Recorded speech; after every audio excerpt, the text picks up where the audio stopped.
Hi, performers and achievers. Welcome to Performers and Achievers Daily with me, Raj Gavurla. In today's episode, the importance of do you plan when to use visualization, or do you plan when you visualize?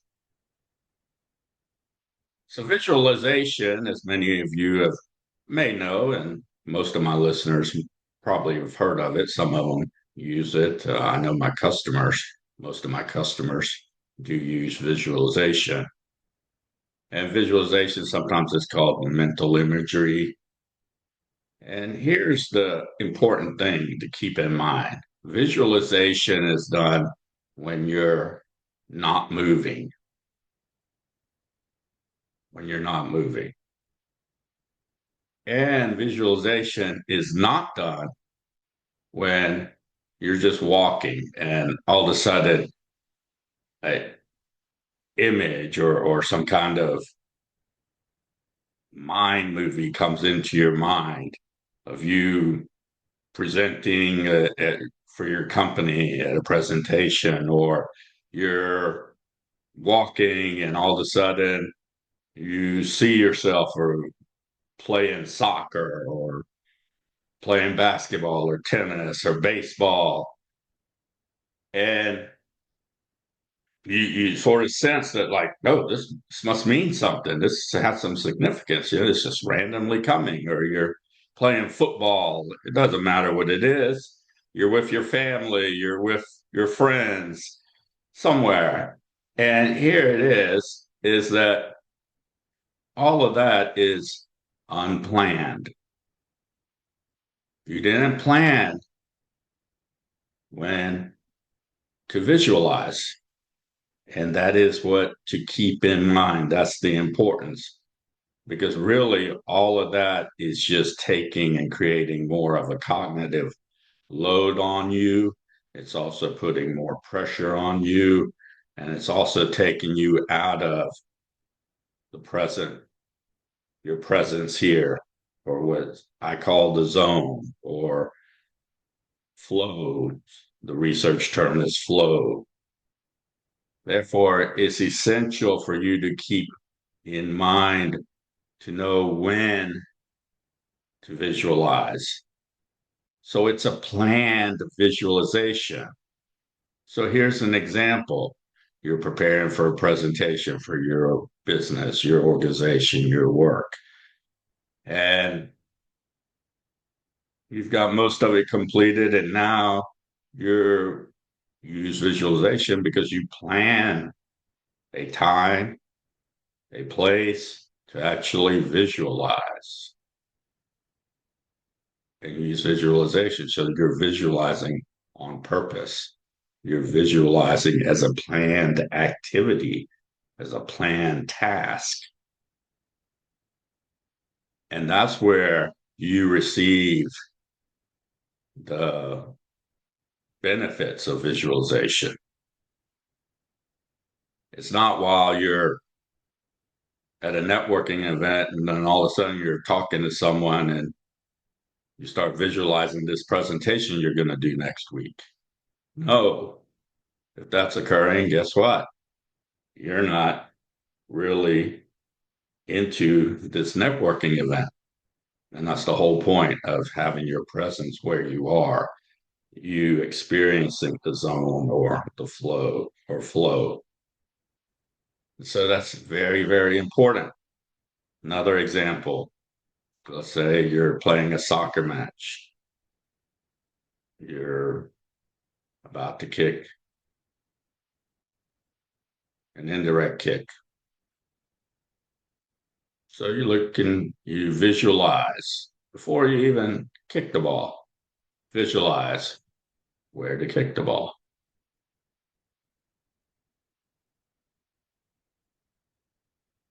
Once you start moving, then you're in competition routine. However, since you are stationary, you can visualize. Same thing with basketball. You're at the free throw line. It's a planned visualization. Visualize yourself. Visualize in real time. making the free throw shot. That's where you are right now. So visualize. Or you're playing tennis. You're about to serve. So before you start your service motion, visualize. Not during. Not during your basketball foul shot. Not during your soccer indirect kick. In real time. Visualize in real time. That's when you use visualization, when you're actually in real time doing the activity. Now, you can visualize indirect kicks when it's planned on purpose, when you're not playing soccer, when you're at home, when you're at the academy, or when right before you go out onto the pitch for practice. You can do that in basketball, tennis, baseball, football, any sport. You can also do that before your presentation to whomever it is you're presenting to. So that's very important. Now, what will this do? First of all, it's planned, it's scheduled.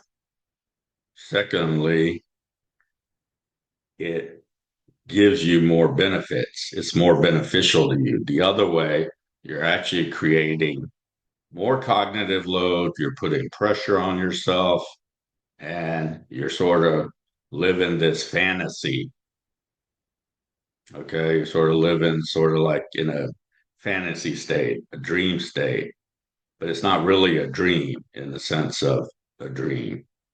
Okay, so that's very, very important. This is where a lot of people do not do visualization right. They do it wrong. They try to visualize when they're actually in motion.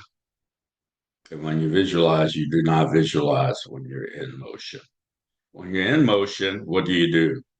You see, you see the people in the audience. You see the soccer ball before you kick an indirect kick or before a penalty shot. You see the basketball, the basket, while you're in motion shooting. You see when you're in your service motion, toss the ball, you see the ball, you swing at it. Then you use the word see. Same thing in baseball or football or any sport. That's when you're seeing, is when you're really in real time, you're seeing the actual movement of you doing whatever you're doing. And you're also feeling your performance cue. And usually, not usually, almost every time, I don't know of a time when it's not, when someone's experiencing the zone or flow, they're going to see whatever it is that they're doing in slow motion. So it's at a pace that even though it's real time, it just seems like you're in slow motion, complete control. It's like you playing a video game. You can speed up or slow down. It's amazing, that experience of that. And that's called dilation. And I'm not going into that right now. However, that's just a little bit of insight how I help my customers and support them. So today is visualization. So your bonus assignment is, do you use visualization? If you don't, then look into it. If you do you plan when to visualize? Or is it a random event that occurs that sort of seems inspirational or some type of fantasy, like something's telling you something? Well, it's not. You're actually putting more pressure on you, your cognitive load. You're not here where your feet are, your presence. Okay. And that's very important. Now, what I have your bonus assignment as is to visualize and actually plan your visualization and be still when you're visualizing.